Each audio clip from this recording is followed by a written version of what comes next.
So yun yan o. Malakad na po kami sa Pitak mga kauban. Aray po.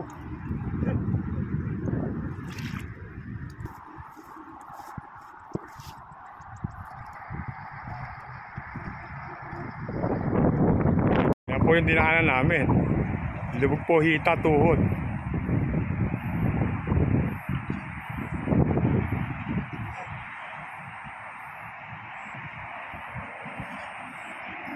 Ayan, pumunta ko kami doon sa nagkakangkong. Ito po yan, dito lang may matas na ano.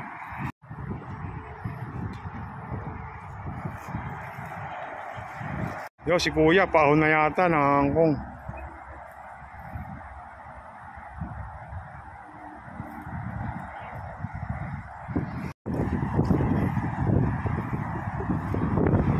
Saan mo dadali niya, kuya? Sa bayan? Ang delivery niya palengke lang ng Balagtas. Kaya lang parang payat yung kangkong ano. Sa panahon. Sino ba may-ari nito? Ikaw sa itong kangkungan? Sa'yo?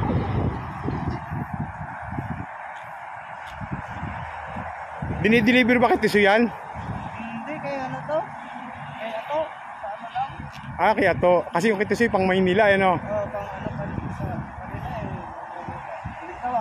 Eh di ko sakali yan pang biyente para bukas no? Sa palengke ng Balagtas.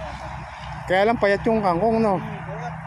Di halos dulo na lang kukunin kasi dyan pansigang eh. Dahon na lang, importante. Araw-araw ba namimitas ka ng ganyan? Mga araw-araw? Depende po. Mahinto rin. Yung mga 7 araw. Kasi sinusulo ko lang eh. Hira ko lang papasukan ng namimitas. Bali pag nakakakuha ka, tinghapon, ganyan karami lang halos. Hindi, depende sa kota. 20. Kung may kota. Kota-kota, 20. Magkano naman kinikita mo dyan kuya? Katulad niyan, mga magkano yan? Hindi, may kasama na po ito doon, 8. Ayun nandun sa may karsada. Oo, sa Bungad. Ayun nakita na sa karsada. Bali, magkano na abuti nun? 1,000. Yung nandun, tsaka yan. Ayos na rin pala, no? Daig mo boss, daig mo pa yung nag-opisina. Ay, hindi na po tuloy-tuloy. Yung alternate, no? May tigil din, no? Ay, ano, pahinga. Tapos may tiyempuan. Kung sarili mo, maganda po. Pag ikaw lang mamimitas, pero pati sa Bali ito, may-ari talaga. Hindi, inuupahan ko. Sarili. Bali sa'yo na to. Yun. Inuupahan mo yung pinaka, yung bukid. Bukid. Kasama yun, bro. Ano pangalan mo kuya? GC. JC. Yun, si Kuya JC. Dito, nangangkong po sa may tabi po ng NLEX. Yan. Ito raw po yung bukid. Binuupahan niya. Tapos bali sarili na rin niya po ipamimitas. Pag yung may-aring ibang kangkong, bali makikipitas lang, may porsyento. Kaya lang dito medyo matandaan na rin kangkong, no? Dahil namulaklak na. Di ba pasa ganyan ang mamulaklak, may edad na rin? Lagi natutuyo. Lagi natutuyo, kaya gumugulang, no? Ngayon, kakapasok lang ngayon ito. Nasa ba rito yung yung pinaka may tosang dito sa may Nandyan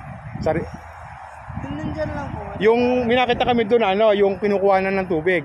Yun ba yun? Oo, yun. Yun yung may papunta sa lalim. Kaya lang di makita dahil puno eh. Bera lang yan. Kasi yung pamangkin ko gustong pasukin yung kuweba raw. Kaya kami napunta rito. Natanaw ka namin kaya pumunta na kami rin eh. Wala ako eh. Malalim. Malalim ang tubig. Nakita nga namin malalim eh. Sige kuya, thank you Sige pa. So yon si kuya. Yan. Sa karsada pa siya magdi-deliver. Isa nadaanan natin kayo na mamaya video natin. Napakalayo po nun mga kauban. Itong nilakad namin na to. Napakalayo. Yung pa niya dadalhin. Yon si kuya, paunayan na namin. Siya na susundan namin kasi kabisado niya yung daan dito. Kasi dito po kanina, yan dyan, nalubog kami hanggang hita. Hindi ko na lang po na-videohan. So, yon si kuya na. Susundan namin papuntang karsada. Halos doon pa ho yun eh. Napakalayo nung kinukuhanan niya ng kangkong. Talagang hanap buhay. tiis lang. Kailangan sipag at tiyaga. Ayun, tumalon po ako. Mga kauban, nasubsub po tayo. Ito, susundan na natin. Nasasakat ko dati.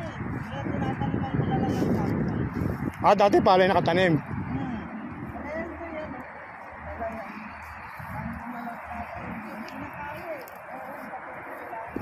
Dito sa may gusto namin puntahan, ito po yung patubig. Tapos ito po yung may tosang na papunta sa kabilay bayo. Kabilang tulay. Meron po dyan manual mga kauban. Kaso hindi manual ngayon dahil puno ng tubig. Yung kay kuya, nandyan lang po. Yun, pusundan namin si kuya rito. Yun, dito kami ngayon dumaan ngayon sa tubig. Napakalalim po, gahita. Basa na po yung short ko mga kauban. So yun mga kauban, si kuya. Kaya pinaunan namin. Yun, napagod po si kuya. Bali, binabana niya yung dala niyang kangkong. Sa bigat sa layo po kasi. Ayan, doon po siya galing mga kauban sa may malapit sa bahay na yon. Tapos, ayan, nilakad po niya yan. Ayan, umiwalay na nga lang po kami. Ayan. Dito na kami sa karsada. So, yun, ito po yung sinasabi ni kuya na kangkong niya. Ayan. Tapos si kuya naiwanan namin eh. Ayan, papunta na rito si kuya. Ayan, oh. Tapos, ito yung kangkong niya iniwanan. So, yun, babay na mga kauban. Sa lahat ng subscriber, maraming salamat po sa sumusubaybay sa aking channel. Sa mga hindi pa ako nakapag-subscribe, subscribe ka na kauban.